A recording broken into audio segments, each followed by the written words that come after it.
कैसे हैं आप लोग। I welcome you all on your own YouTube channel बुडमार्क्स क्लासेस। आज हम लोग थिंकर्स बिलीव्स एंड बिल्डिंग का जो second last portion and last portion है वो पढ़ेंगे एंड आज इस चैप्टर को हम लोग कंप्लीट करने वाले हैं। तो इस चैप्टर में सेकेंड लास्ट टॉपिक आपका है न्यू रिलीजियस ट्रेडिशंस। कौन से न्यू रिलीजियस ट्रेडिशंस हैं? तो इसमें सबसे पहला कहता है कि हमें पढ़ना है development of Mahayana Buddhism. Mahayana Buddhism क्या है? तो इसको समझने के लिए हमें समझना होगा कि जितने भी दुनिया के रिलीजन्स है लगभग में अलग अलग सेक्ट्स देखने को मिलता है, अलग अलग जो है डिवीजन देखने को मिलता है। ये डिवीजन जैसे आप अगर देखेंगे, एग्जाम्पल लेते हैं इस्लाम का, तो इस्लाम में क्या दिखता है आपको? एक दिखता है आपका शिया, सेकेंड आपका दिखता है सेकेंड सेक्ट, वो है आपका सुन्नी। उसी तरह जो अगर आप जैनिज्म में जाएंगे तो जैन रिलीजन में दो देखेंगे, एक जो है आपका श्वेतांबर, सेकेंड जो है आपका दिगंबर। तो इसी तरह बुद्धिज्म में भी जब नया रिलीजियस ट्रेडिशंस आ रहा है तो उसमें देखेंगे कि बुद्धिज्म में भी जो है डिवीजन होता है एंड ये डिवीजन जो सेक्ट्स का होता है वो कौन कौन से हैं? तो एक आपका है महायान एंड दूसरा आपका है हीनयान। अब महायान बुद्धिज्म को हम लोग समझते हैं कि महायान बुद्धिज्म जो है डेवलप कैसे हुआ। तो इसको समझने के लिए हमें यह देखना होगा कि बुद्धिज्म आइडियाज एंड प्रैक्टिसेस क्या थे। तो हम इसको ऐसे समझते हैं कि फ्रॉम फर्स्ट सेंचुरी से ऑनवर्ड्स आप देखेंगे कि हमारे पास वो एविडेंस है जो बताते हैं कि जो बुद्धिस्ट आइडियाज एंड प्रैक्टिसेस थे उसमें चेंजेस हो रहा है। अब ये चेंजेस क्या हो रहे हैं? तो पहले हमें ये जानना जरूरी है कि आखिर इससे पहले का सिचुएशन क्या था। तो इससे पहले का सिचुएशन ये था कि इन अर्ली बुद्धिस्ट टीचिंग्स में जो है लोग सेल्फ एफर्ट को जो है ज़्यादा इंपॉर्टेंस देते थे। किस लिए? तो टू अचीव निर्वाणा, कि अगर आपको निर्वाण चाहिए, मोक्ष चाहिए, तो people were giving more importance to self effort. Buddha का भी लास्ट लाइन था, अपो दीपक भव, अपना दीपक खुद बनो। ठीक है, तो उसी को लोग फॉलो करते थे। साथ ही साथ बुद्धा को ये लोग क्या कंसीडर करते थे? तो Buddha was a human being जिन्होंने अटेन किया क्या? इनलाइटनमेंट एंड निर्वाण। इनको इनलाइटनमेंट यानी मोक्ष, ये ज्ञान प्राप्ति एंड निर्वाण मोक्ष कैसे मिला? तो थ्रू हिज ओन एफर्ट, अपना मेहनत करके इन्होंने जो है इनलाइटनमेंट, ज्ञान एंड निर्वाण को प्राप्त किया। लेकिन बाद में आप देखेंगे कि लेटर जो है आपका सेवियर का कॉन्सेप्ट इमर्ज हुआ। सेवियर जो आपको किसी खतरे से बचाता है एंड इस सेवियर का कॉन्सेप्ट में ये बिलीव किया जाने लगा कि बुद्धा जो है वो कौन है? सेवियर है, वो आपको बचा लेंगे। साथ ही साथ वो हैं जो आपका सैल्वेशन इंश्योर करेंगे, आपको मोक्ष दिलवा सकते हैं। आगे अगर आप देखेंगे तो धीरे धीरे जो है इसी में एक और कॉन्सेप्ट डेवलप होता है बोधिसत्ता का। बोधिसत्वाज कौन थे? तो दे वर कॉम्पैशनेट बीइंग्स, बहुत करुणामयी लोग थे जिन्होंने ज्ञान की प्राप्ति कैसे किया था, इन्होंने मेरिट इनको कैसे मिला था? तो इनको जो मेरिट मिला था वो सेल्फ एफर्ट के थ्रू मिला था। लेकिन इन्होंने अपने मेरिट का यूज जो है अपने सैल्वेशन के लिए या निर्वाण के लिए या वर्ल्ड को एबंडन करने के लिए नहीं किया, बल्कि उन्होंने अपनी मेरिट का हेल्प यूज जो है दूसरे लोगों को हेल्प करने के लिए किया। एंड लेटर ऑन आप देखेंगे कि इस टाइम पीरियड में फिर जो है बुद्धा एंड बोधिसत्ता का इमेज जो है इम्पॉर्टेंट बन गया इस ट्रेडिशंस का। एंड इसी ट्रेडिशंस को या ये जो न्यू वे ऑफ थिंकिंग है जहाँ पे बुद्धा को सेवियर माना जा रहा है, सैल्वेशन इंश्योर करने वाला माना जा रहा है, जहाँ पे बोधिसत्वाज का कॉन्सेप्ट डेवलप हो रहा है, उसी ट्रेडिशंस को महायान बोला गया। महायान यानी ग्रेट व्हीकल्स। एंड इन्होंने जो ओल्डर ट्रेडिशंस जहाँ पे बुद्धा को ह्यूमन बीइंग कंसिडर किया जा रहा है, बुद्धा जो है इनलाइटनमेंट एंड निर्वाण जो है अपने एफर्ट के थ्रू जो है उन्होंने अटेन किया था, इस ट्रेडिशंस के मानने वाले लोगों को हीनयान बोला गया यानी लेसर व्हीकल। लेकिन हीनयान के जो लोग हैं वो अपने आप को क्या कहते हैं? थेरावादिन्स। थेरावादिन्स यानी ये वो लोग हैं जिन्होंने ओल्डर ट्रेडिशंस को फॉलो किया and those who followed the path of old respected teachers, the थेराज। थेराज जैसे थेरी गाथा हम लोग पढ़े थे ना, तो थेरी गाथा में क्या था कि जो वुमेन जो है निर्वाण प्राप्त कर ली थी, जो सैल्वेशन जिनको इनलाइटनमेंट हो गया, वो थेरीज थी। तो जो यहाँ पे जो है थेराज यानी वो लोग जो निर्वाण प्राप्त कर लिए थे, जो जिनको ज्ञान प्राप्ति हो चुकी थी, वैसे लोगों के बारे में। तो इनका पाथ को जो फॉलो किया, जिन्होंने सेल्फ एफर्ट पे ध्यान दिया, बुद्धा को ह्यूमन फॉर्म में कंसिडर किया, उन्हें क्या बोला गया? हीनयान। ये हीनयान अपने आप को क्या बोले? थेरावादिन्स। अगला टॉपिक जो हम लोग स्टार्ट करने वाले हैं न्यू रिलीजियस ट्रेडिशंस में, वो है क्या है, growth of Puranic Hinduism. Growth of Puranic Hinduism ये क्या है, तो एक है वैदिक हिंदुइज्म। वैदिक हिंदुइज्म में हमने क्या देखा है कि वैदिक हिंदुइज्म में जो प्रिंसिपल डिटीज हैं वो कौन है, तो इंद्र, अग्नि, सोम, ये क्या है, मेन डिटीज है। पुरानिक डिटीज में कौन है, तो शिवा, विष्णु एंड जो अदर गॉडेसेस है वो। आगे तो हम लोग यहाँ पुरानिक हिंदुइज्म देख रहे हैं, यानी लॉर्ड विष्णु, शिवा एंड जो अदर गॉडेसेस हैं उनके बारे में ज़्यादा हम लोग पढ़ने वाले हैं। आगे कहता है कि आपने ये देखा होगा कि जो नोशन ऑफ सेवियर है, सेवियर का नोशन मतलब कि भगवान आपको बचा लेंगे। जो बुद्धिज्म में हम लोग पढ़े थे कि न्यू बुद्धिज्म में, महायान ट्रेडिशंस में ये सेवियर का कॉन्सेप्ट डेवलप हो रहा है बुद्धा को लेकर के, तो कहता है कि ये सिर्फ बुद्धिज्म में ही नहीं था। ये देखेंगे कि समय के साथ जो है उसी समय इसी तरह का आइडियाज जो है अलग तरीके से आज जिसको हम हिंदुइज्म कहते हैं उस ट्रेडिशंस में भी आ रहा था, जहाँ पे गॉड को एंड गॉडेस को क्या कंसीडर किया जा रहा था, तो सेवियर कंसीडर किया जा रहा था। एंड इसमें आप देखेंगे कि दो है, एक स्पेशली है वैष्णविज्म, सेकेंड है आपका शैविज्म। वैष्णविज्म में जो मेन डीटी हैं वो लॉर्ड विष्णु है एंड शैविज्म में जो मेन डीटी हैं वो लॉर्ड शिवा है। आगे देखेंगे कि इसी टाइम पीरियड में कि people were focusing on worship of chosen deity, कि जिस डीटी को जो है हमने चूज किया, अगर हम वैष्णव बन रहे हैं तो भगवान विष्णु की वर्शिप करेंगे, अगर हम शैव बन रहे हैं तो हम भगवान शिवा की वर्शिप कर रहे हैं। तो इस टाइम पीरियड में जो लोग हैं वो अपने चूजन डीटी के वर्शिप के ऊपर ज़्यादा जोर दे रहे थे। साथ ही साथ इस तरह के वर्शिप में जो डिवोटी एंड गॉड है, भगवान और भक्त के बीच का जो रिलेशन है, इसको लव एंड डिवोशन के रूप में देखा जाता था। इसी को हम कहते हैं भक्ति, कि भगवान के टुवर्ड जो हमारा लव एंड डिवोशंस का फीलिंग है, यही आपका भक्ति है। एंड ये जो भक्ति ट्रेडिशंस है इसको हम लोग 6th चैप्टर में डिटेल में पढ़ने वाले हैं। आगे देखेंगे कि ये जो वैष्णविज्म है, वैष्णविज्म में आपको हमने बताया कि जो मेजर डीटी हैं, जो चीफ डीटी हैं, जो चूजन डीटी हैं वो लॉर्ड विष्णु है। एंड इसमें देखेंगे वैष्णविज्म में जो कल्ट डेवलप हुआ, कल्ट डेवलप यानी जो विष्णु का वर्शिप करने का जो तरीका डेवलप हुआ वो किसके अराउंड डेवलप हुआ, तो जो विष्णु जी के अवतार हैं या जो इनकारनेशन है।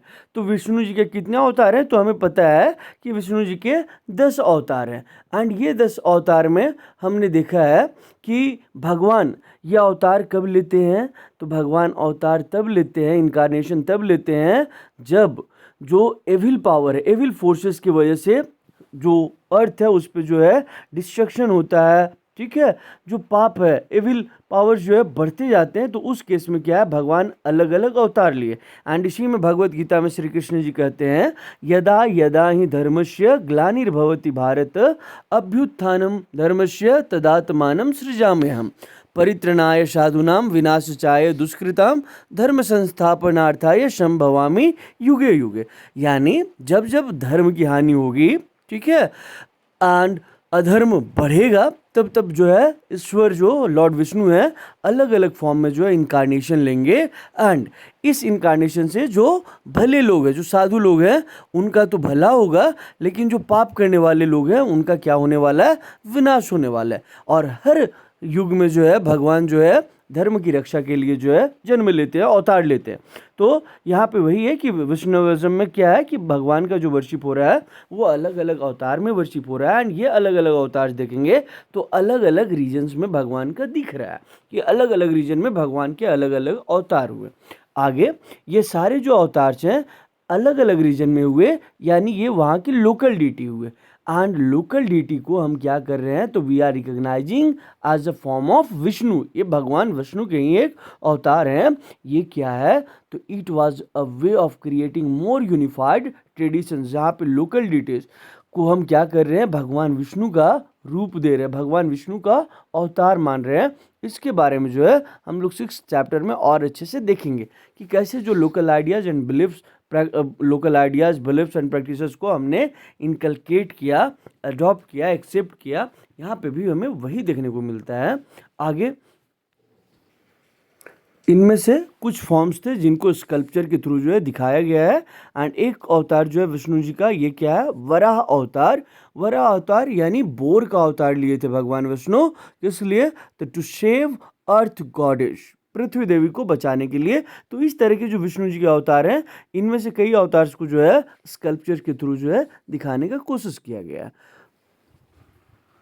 शैविज्म में क्या हो रहा है कि शैविज्म में आप देखेंगे तो Shiva was worshipped in form of linga, शिवलिंग की ही ज़्यादातर पूजा करते हैं, एंड कई बार जो है भगवान शिव को जो है ह्यूमन फॉर्म्स में भी दिखाया गया है। आगे ये सारे जो रिप्रेजेंटेशंस है, भगवान को जो है वराह अवतार में दिखा रहे हैं, ठीक है, या नरसिंह अवतार में दिखा रहे हैं, या वामन अवतार में दिखा रहे हैं, या शिव जी को लिंगाज के फॉर्म में दिखा रहे हैं, कई बार रौद्र रूप में दिखा रहे हैं, कई बार जो मेडिटेशन में दिखा रहे हैं। तो ये सब क्या बता रहे हैं? तो ये सारे रिप्रेजेंटेशन बता रहे हैं कि complex set of ideas about deities, ठीक है, एंड उनके एट्रीब्यूट्स, जो डीटीज हैं उनके जो उनके बारे में, एंड उनके क्या क्या एट्रीब्यूट्स है, क्वालिटीज़ हैं, उन सब को जो है उन सब के बारे में हमें आइडियाज़ बताता है। एंड ये आइडियाज़ अगर आपको देखना है कि डीटीज का क्या एट्रीब्यूट्स है, तो वो आपको उनके हेड ड्रेसेस, ऑर्नामेंट्स, आयुध या वेपन्स, उनके हाथ में जो ऑस्पिशियस ऑब्जेक्ट्स है, वो सब, या किस तरह से वो सीटेड हैं, इन सब को पढ़ करके हमें ये समझ में आता है कि वो जो गॉड हैं उनके क्या क्या एट्रीब्यूट्स हैं।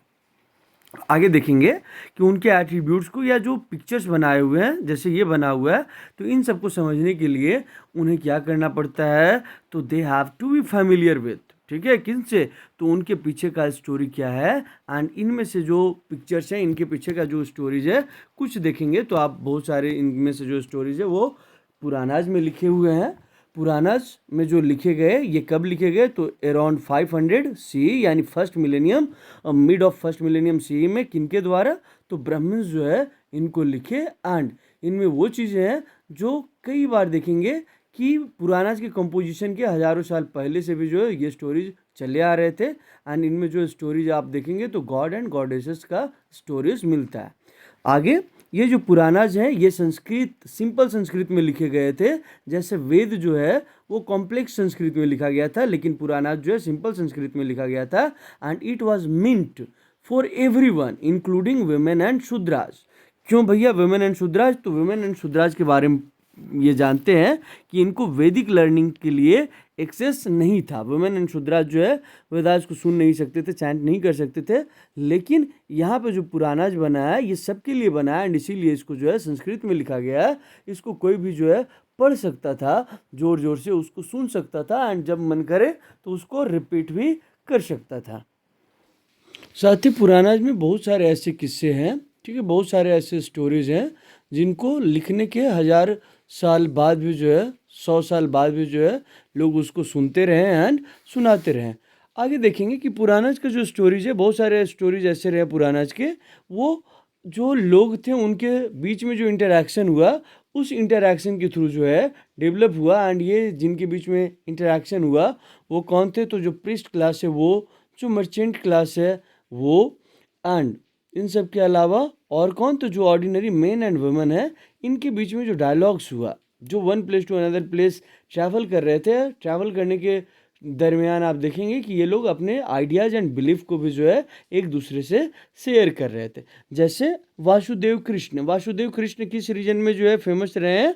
तो ये मथुरा वाले रीजन में देखेंगे धीरे धीरे जो है मथुरा वाले रीजन से निकल करके ये other parts of the countries तक स्प्रेड हो गए, जहाँ पे लोग इनकी वर्शिप करना शुरू कर दिए। इधर एक इमेज है जो किसका है? तो माँ दुर्गा का इमेज है। ये कहाँ से मिला है? तो ये महाबलीपुरम, कहाँ पे है? तमिलनाडु में, वहाँ से मिला है। नेक्स्ट टॉपिक जो है वो क्या है आपका? Building temples. कहता है कि जिस समय आपने देखा कि स्तूपाज बन रहे थे, उसी समय आप देखेंगे तो जो गॉड एंड गॉडेसेस हैं, इनके इमेज को जो है होस्ट करने के लिए, यानी उनको उनके घर बनाने के लिए जो है आप देखेंगे तो इसी टाइम पीरियड में जो है टेम्पल्स भी बनाए जा रहे थे। इन टेम्पल्स को जो है बनाने का मोटिव क्या था? तो जो गॉड एंड गॉडेसेस हैं उनका एबॉर्ड बना रहे हैं, उनका हम घर बना रहे हैं। आगे देखेंगे कि जो अर्लीस्ट टेम्पल है वो कैसा होता था? एक स्क्वायर रूम के जैसा होता था, जिसमें ये क्या होता था, हम जिसको क्या कहते थे, गर्भगृह। अब इसमें क्या होता था कि एक सिंगल डोरवे होता था जिसके थ्रू डिवोटीज इंटर करते थे एंड वर्शिप ऑफर करने के बाद जो है इससे वापस आ जाते थे। तो एक सिस्टम ये भी रहा। आगे कहता है कि धीरे धीरे जो है आप देखेंगे ये जो एक सिंपल सा प्लेन स्ट्रक्चर था, अब इसके ऊपर जो है ये धीरे धीरे ग्रेजुअली क्या होने लगा, टॉल होने लगा, जिसको हमने क्या बोला, ये क्या है आपका शिखर है। ठीक है, सेंट्रल श्राइन के जहाँ पे डिटेल्स हैं उसके ठीक ऊपर जो है ये क्या बनाया जाता है, शिखर बनाया जाता है। उसके बाद आप देखेंगे कि बाद में जो टेम्पल्स हैं वो थोड़े ज़्यादा इलेबोरेट्स होने लगे, जहाँ पे आप देखेंगे कि असेंबली हॉल्स भी है। ठीक है, इधर टेम्पल्स है, टेम्पल्स के साथ साथ ह्यूज वॉल्स है, साथ ही साथ जो है आप देखेंगे कई गेटवेज हैं एंड वाटर सप्लाई के लिए जो है प्रॉपर अरेंजमेंट बना हुआ है। तो बाद में जो है लेटर ऑन क्या हो रहा है, टेम्पल्स मेकिंग जो है वो धीरे धीरे एक्सपेंसिव होते जा। साथ ही साथ एक और चीज़ फेमस रहा इस समय, वो क्या था कि जो टेम्पल्स के वाल हैं उनके ऊपर कार्व आउट किया जा रहा था, उनके ऊपर जो है गॉड एंड गॉडेसेस के जो है इमेजेस बनाए जा रहे थे। इस समय का एक और फीचर है, जो अर्ली टेम्पल्स बनाए जा रहे थे इनमें ज़्यादातर टेम्पल्स आप देखेंगे तो एक ह्यूज रॉक को जो है कार्व आउट करके उसको हॉलो करके जो है आर्टिफिशियल केप बना करके टेम्पल्स बनाया जा रहा था। ये जो आर्टिफिशियल केप बनाने का जो ट्रेडिशंस था ये बहुत पुराना है। कब पुराना है, तो सबसे अर्लीस्ट जो केव देखेंगे आर्टिफिशियल केव वो 3rd सेंचुरी बीसी में अशोका के इंस्ट्रक्शन से जो है आजीविका सेक्ट के लोगों के लिए जो है बनाया गया था।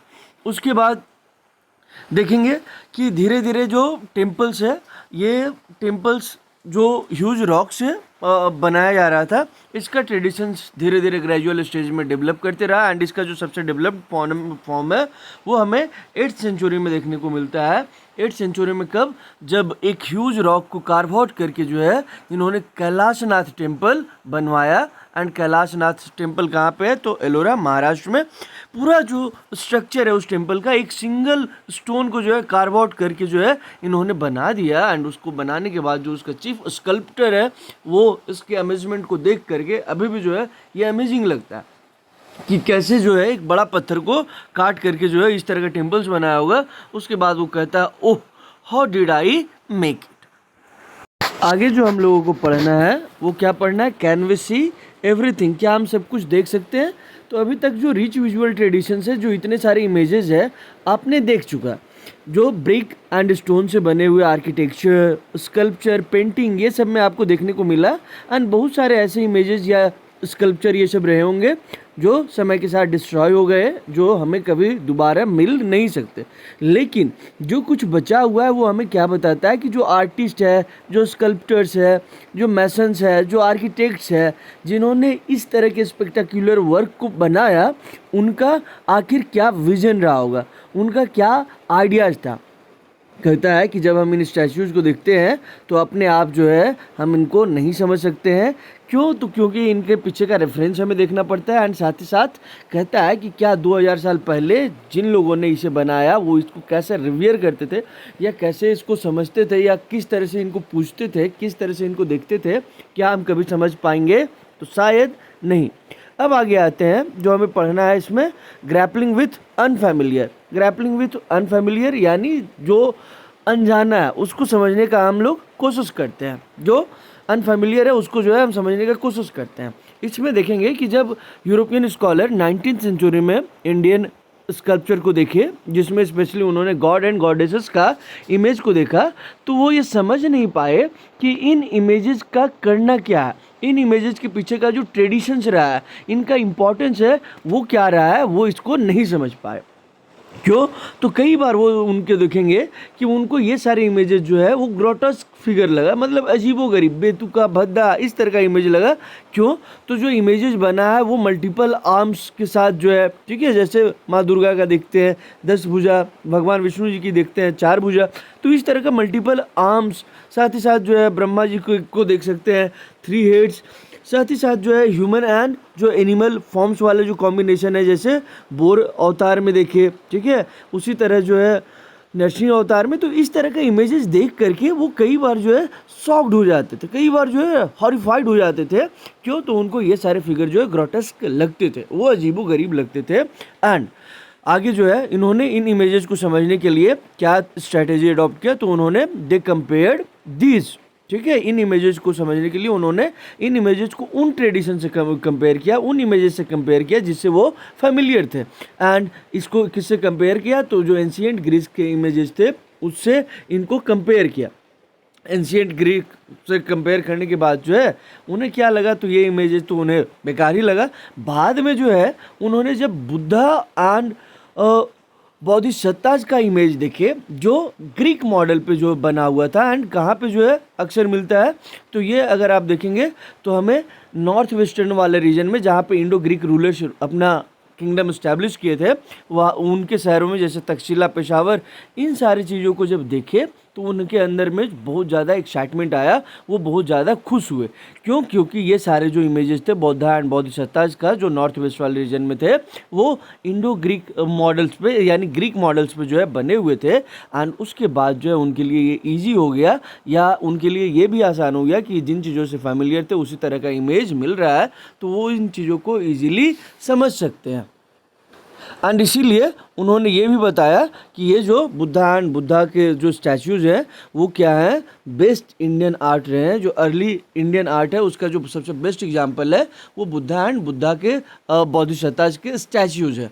आगे आप देखेंगे कि इन्होंने जो है वही स्ट्रेटेजी अडॉप्ट किया जो हम लोग अक्सर अडॉप्ट करते हैं कि किसी अननोन चीज़ को जब जानना हो तो जिससे हम फेमिलियर हैं उसके साथ कंपेयर करते हैं। उन्होंने भी यही स्ट्रेटेजी को यहाँ पे अडॉप्ट किया। आगे हम लोग जो पढ़ेंगे वो है if text and image do not match. अगर इमेज और टेक्स्ट मैच नहीं कर रहे हैं तो उस केस में हम क्या करेंगे? तो इस केस में हम क्या करेंगे, तो जो एक सिंपल सा तरीका है कि हम लोग अभी तक देखें कि कोई जो स्टैचू है, स्कल्पचर है, ठीक है, उसको समझने के लिए हिस्टोरियंस क्या करते हैं, तो जो रिटन डॉक्यूमेंट्स है, जो रिटन टेक्स्ट है उसमें इसका रेफरेंस खोजते हैं। एंड ये जो है ज़्यादा बेटर तरीका है कि इस इमेज को जो है हम यूरोपियन इमेज से कंपेयर करें या इंडो ग्रीक, ये जो ग्रीक इमेजेस है उससे कंपेयर करें, तो उससे ज़्यादा बेटर तरीका है कि हम उसका रेफरेंस जो है जो टेक्स्ट में है वो उसमें खोजें। क्योंकि जो ग्रीक मॉडल्स है उनका जो थॉट आइडियाज़ जो है हमारे थॉट एंड आइडियाज़ से बहुत अलग है, तो उनके इमेजेस और हमारे इमेजेस तो मैच करें ये ज़रूरी नहीं है। एंड इसीलिए जो हिस्टोरियंस करते हैं वो क्या करते हैं कि जो इमेजेस है उनको जो टेक्स्ट है उसके साथ जो है मैच करवाते हैं। लेकिन ये काम टफ है, लेकिन उसके बावजूद क्या है कि कई बार ऐसा होता है कि इमेजेस एंड जो टेक्स्ट है वो दोनों मैच नहीं करते हैं। तो उस केस में क्या, जैसे एक जो है आपका पिक्चर दिया हुआ है, कौन सा पिक्चर, तो ये देखिए फिगर 4.1330, फिगर 4.30, इसमें कहता है कि ये फेमस स्कल्पचर है कहाँ पे, तो ये महाबलीपुरम से लिया गया है। इसमें किसी स्टोरी को जो है नरेट किया हुआ है, स्टोरी को जो है डिपिक्ट करने का कोशिश किया है, लेकिन ये कौन सा स्टोरी है वो हमें नहीं पता। कुछ हिस्टोरियंस जो है वो क्या फील करते हैं कि ये डिसेंट ऑफ गंगा रिवर, ठीक है, फ्रॉम हेवन से जो है गंगा का जो है स्वर्ग से जो है उतर रही है। एंड ये जो नेचुरल क्लिफ्ट है वो क्या दिखा रहा है कि जो गंगा रिवर है वो उसका प्रेजेंस को दिखा रहा है कि ये गंगा रिवर उतर रही है, डिसेंट कर रही है। कुछ कहते हैं कि ऐसा नहीं है, कुछ कहते हैं कि ये जो महाभारत का एक स्टोरी है वहाँ से लिया गया है, जहाँ पे अर्जुन जो है यहाँ पे प्रोनाउंस कर रहा है, किस लिए, तो जो है आर्म्स एक्वायर करने के लिए। एंड कैसे, तो they are pointing to central figure, क्या है कि वो एक साधु, एक एस्थेटिक का जो है पिक्चर है, एंड इसी के थ्रू जो है वो बताते हैं। तो यहीं पे इस चैप्टर को ख़त्म करते हैं, मिलते हैं अगले चैप्टर।